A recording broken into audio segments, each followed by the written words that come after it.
Ever wondered what the greatest minds, artists, and leaders said as they faced their final moments? Can words whispered at death's edge reveal more about a person than their entire lifetime of speeches? Number 10, I'm going to be with Gloria now, Humphrey Bogart. As the cigarette smoke that had been his constant companion finally claimed him through esophageal cancer in January 1957, Hollywood's tough guy Humphrey Bogart showed his softer side. His wife Lauren Bacall had stepped out of his hospital room briefly, and upon returning found him unconscious. He never regained consciousness to say goodbye to her. But earlier that day, in a moment of clarity, he had uttered those tender words referring to his character's love interest in Casablanca. The man who had embodied the hardboiled detective and world-weary expatriate on screen revealed in his final coherent statement what truly mattered to him: love and connection. Bogart had spent weeks suffering in his final illness, his once robust 160-pound frame withered to a mere 80 pounds. Yet through the pain, he maintained his characteristic wit, reportedly telling visitors, "I should never have switched from scotch to martinis." When visitors would become emotional at his bedside, he would often diffuse the tension with humor, showing the same stoic resilience that had defined his most famous characters. The relationship between Bogart and Bacall had blossomed on the set of To Have and Have Not when she was just 19 and he was 44. Their chemistry translated from screen to real life in one of Hollywood's most celebrated romances. In his final days as cancer ravaged his body, it was thoughts of his beloved baby that occupied his mind. His declaration that he was going to be with Gloria reflected not only his association with his most famous film role, but perhaps a delirious comfort in imagining reunion with his greatest love in another form. Number 9, More Light, Johann Wolfing Van Go. Were these the desperate plea of a man fearful of the darkness of death, or the final intellectual demand from one of history's greatest minds? When Germany's foremost literary figure Johann Wolfgang von Goethe called out Mehr Licht, More Light, on March 22, 1832, he created an enduring mystery about his final thoughts. For a man who had devoted his life to enlightenment in both the literal and philosophical sense, these final words seemed almost too perfectly symbolic. Some scholars suggest he was simply requesting that the shutters be opened in his bedroom to let in more daylight as he struggled for his final breaths. Others believe it was a metaphorical call for greater insight and understanding even at life's end. Goethe had lived 82 remarkable years, producing masterpieces like Faust and The Sorrows of Young Werther that would shape German literature for centuries to come. As a polymath who made significant contributions to botany, anatomy, and color theory beyond his literary works, his pursuit of knowledge had been relentless. Even in his final days, bedridden and suffering from heart failure, he had dictated letters and attempted to work on scientific papers. His daughter-in-law Ottilie von Goethe was at his bedside when the end came. By some accounts, his actual final words were more prosaic, asking for a piece of paper to write something down, or commenting on a pattern in the carpet. But it is the call for more light that has endured in cultural memory, perhaps because it so perfectly encapsulates the Enlightenment values that Goethe championed throughout his extraordinary life. Number 8, Let's Cool It Brothers, Malcolm X. The assassination of Malcolm X came with a terrible swiftness on February 21, 1965. As gunmen rushed the stage at the Audubon Ballroom in New York City, the civil rights leader raised his hands in a calming gesture and spoke his final words, "Let's cool it, brothers." Before he could finish his sentence, 16 shotgun pellets tore through his chest, killing one of America's most powerful and controversial voices for Black liberation. The tragic irony of Malcolm X's final utterance lay in its conciliatory tone. After years of advocating for Black nationalism and criticizing the non-violent approach of other civil rights leaders, Malcolm had undergone a profound transformation following his pilgrimage to Mecca in 1964. He had broken with the Nation of Islam, embraced Sunni Islam, and begun to advocate for unity across racial lines while still forcefully demanding justice and human rights for Black Americans. His evolution had made him enemies on multiple fronts. Just a week before his assassination, his home had been firebombed while his wife and 4 daughters slept inside. Standing before the crowd at the Audubon that fateful Sunday, he likely sensed the danger yet carried on with his planned speech for the Organization of Afro-American Unity. Eyewitnesses reported that when the disturbance began at the back of the ballroom, Malcolm attempted to defuse the situation with those final words. His last act was one of peacekeeping, trying to calm the very tensions that would claim his life moments later. At just 39 years old, his voice was silenced, but his evolution from Malcolm Little to Detroit Red to Malcolm X to El Hajj Malik El Shabazz remains one of the most profound personal and political transformations in American history. Number 7. I'm bored with it all, Winston Churchill. After surviving 2 world wars, political defeats, and the weight of guiding Britain through its darkest hour, Sir Winston Churchill's purported last words carried his characteristic dry wit to the very end. 9 days before his death on January 24, 1965, the 90-year-old statesman allegedly muttered, "I'm bored with it all," before slipping into a coma from which he would never wake. The statement encapsulated Churchill's complex personality, the brilliant orator who had rallied a nation with promises of blood, toil, tears, and sweat, concluding his extraordinary life with understated British nonchalance. After suffering a severe stroke, the man whose voice had been among the most consequential of the 20th century spent his final days in silence at his London home. Churchill's relationship with death had been long and intimate. As a young cavalry officer, war correspondent, and politician, he had repeatedly faced mortality. He had once remarked, "I am ready to meet my maker. Whether my maker is prepared for the great ordeal of meeting me is another matter." This characteristic blend of gravity and humor defined his public persona throughout his life. By the time death approached in 1965, Churchill had outlived most of his contemporaries. He had witnessed the decline of the British Empire he so cherished and the emergence of a new world order. Perhaps there was truth in his final sentiment, having lived so fully through defining historical moments. The slow decline of old age may indeed have seemed tedious to such a vital spirit. Churchill received a state funeral, the first for a non-royal family member since William Gladstone in 1898. As his coffin traveled on the Thames, dock workers lowered their cranes in salute, a fitting tribute to the man whose final words suggested he had simply had enough of the world he had helped to save. Number 6. I've had a beautiful life. Thank you, Princess Diana. Did Princess Diana truly have a moment of peaceful reflection amid the chaos of the Paris tunnel crash that claimed her life on August 31, 1997? According to French firefighter Xavier Germelin, who was among the first responders at the scene, Diana's final words were spoken as he tried to keep her calm before she was extracted from the wreckage. "My God, what happened?" followed shortly by, "I've had a beautiful life, thank you." The authenticity of these words remains contested. In the confusion of the accident scene and with differing accounts from various responders, establishing Diana's exact final statement is challenging. Some reports claim she never regained consciousness after the initial impact.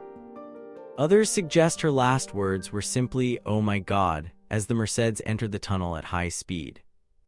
What is known with certainty is that at approximately 12:25 a.m., the Mercedes carrying Diana and Dodi Fayed crashed in Paris's Pont de l'Alma tunnel while being pursued by paparazzi. Diana was extracted from the wreckage alive but suffering from serious internal injuries, particularly to her heart. Despite appearing stable initially, she suffered a cardiac arrest during transport to the hospital. After extensive resuscitation efforts failed, she was pronounced dead at 4 a.m.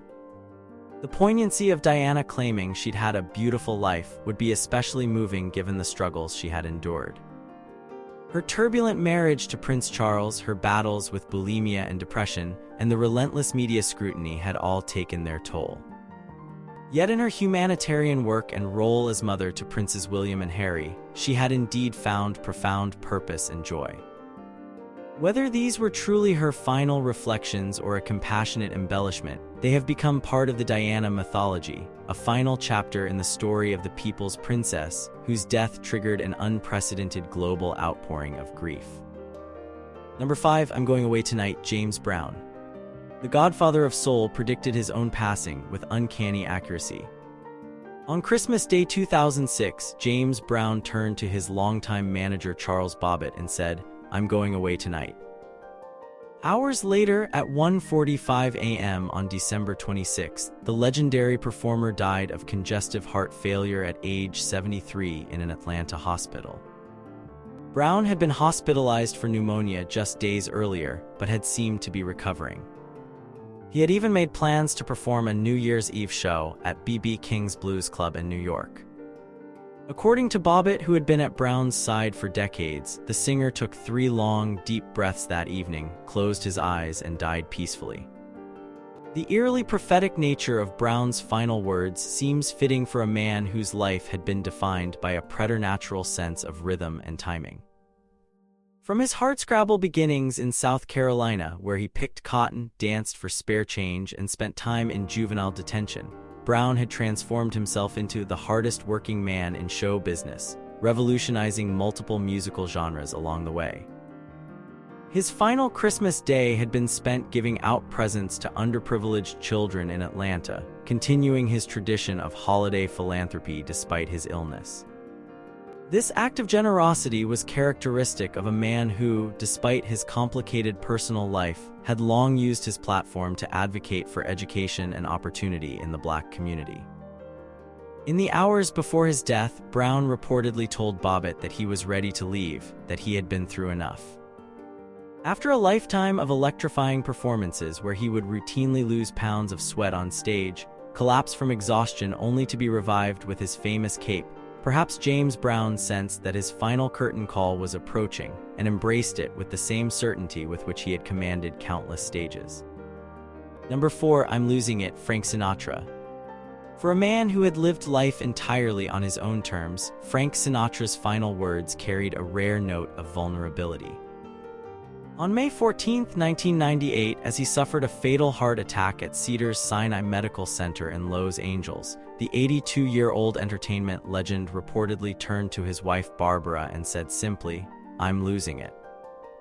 The chairman of the board, who had sung about doing it my way and navigated a 6-decade career with unparalleled control over his image and art, found himself in his final moments facing the one thing he couldn't master, death itself. Sinatra had been in declining health for several years, suffering from heart and breathing problems, dementia, bladder cancer, and high blood pressure.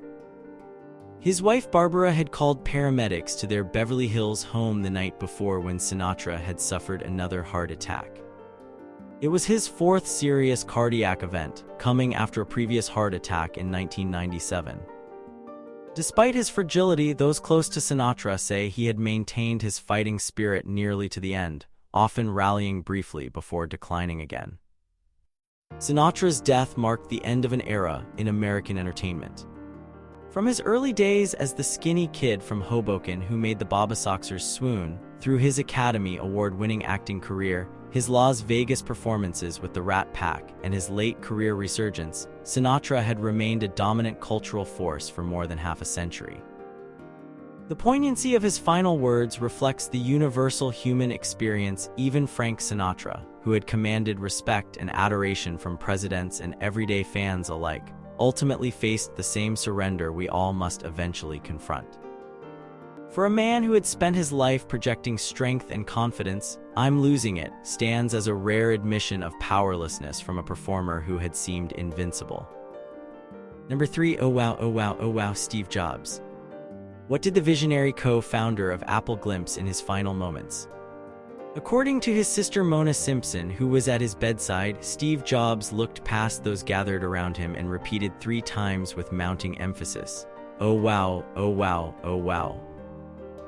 Jobs died on October 5, 2011, after a long battle with pancreatic cancer. In her eulogy, later published in the New York Times, Simpson described her brother's final hours. She reported that he had seemed to be climbing, looking deliberately over the shoulders of those surrounding him, toward something only he could see. His final 3 expressions of wonder came right before he passed away. The mysterious nature of these last words has invited endless speculation. Was Jobs the technological innovator who had transformed multiple industries, experiencing some profound insight as his consciousness faded? Was the man who had spent his life pursuing elegant design solutions responding to some beautiful vision beyond human understanding? Jobs had a complex relationship with spirituality. Raised in a Lutheran home, he had embraced Buddhism in his youth after a trip to India and maintained aspects of Buddhist practice throughout his life. He once told his biographer Walter Isaacson that he believed in God, though his view was non-traditional. "I think different religions are different doors to the same house." Whatever Jobs witnessed or experienced in those final moments remains as inscrutable as he often was in life. The man who had kept his personal life intensely private while creating products that became intimately integrated into the daily lives of millions left the world with an enigmatic final statement, one that suggested astonishment rather than fear in the face of life's ultimate transition. Number 2. Moose Indian John Wayne. The Duke's final words remain as cryptic as they are poignant. As he lay dying from stomach cancer on June 11, 1979, Hollywood icon John Wayne allegedly turned to his wife Pillar and said, "Moose Indian," before slipping away at age 72. No one knows for certain what Wayne was trying to communicate with these disjointed words.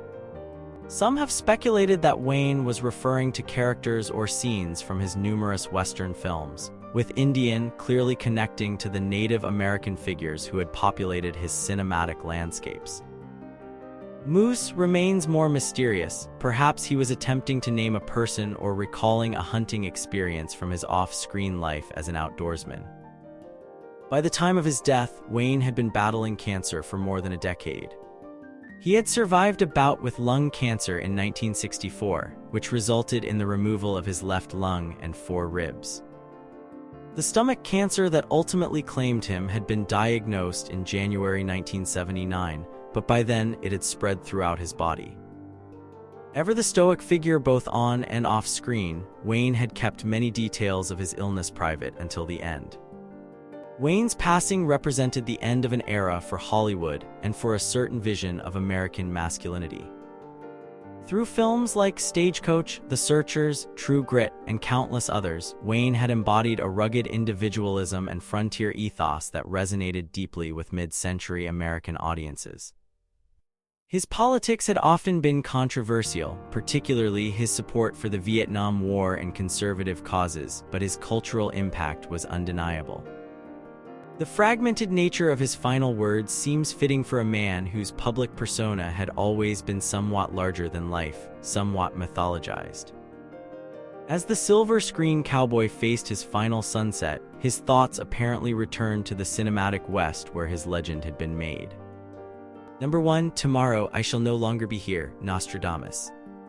Could the most famous prophet in history accurately predict the exact date of his own death?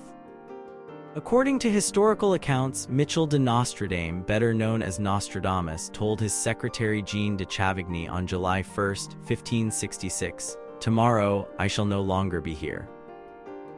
The next morning, the renowned French astrologer and seer was found dead, having apparently passed away during the night.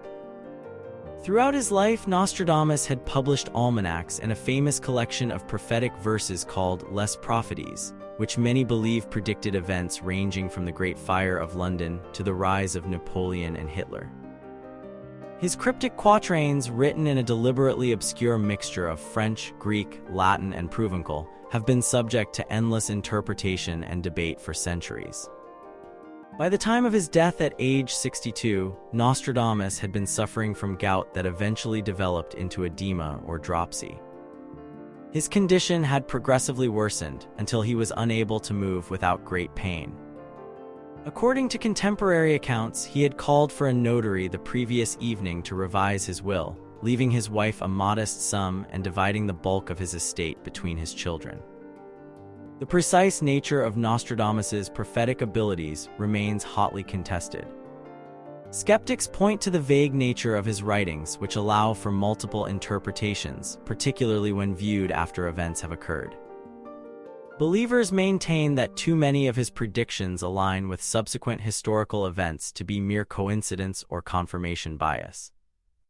What makes his final prediction particularly striking is its clarity and immediacy compared to his typically obscure prophecies.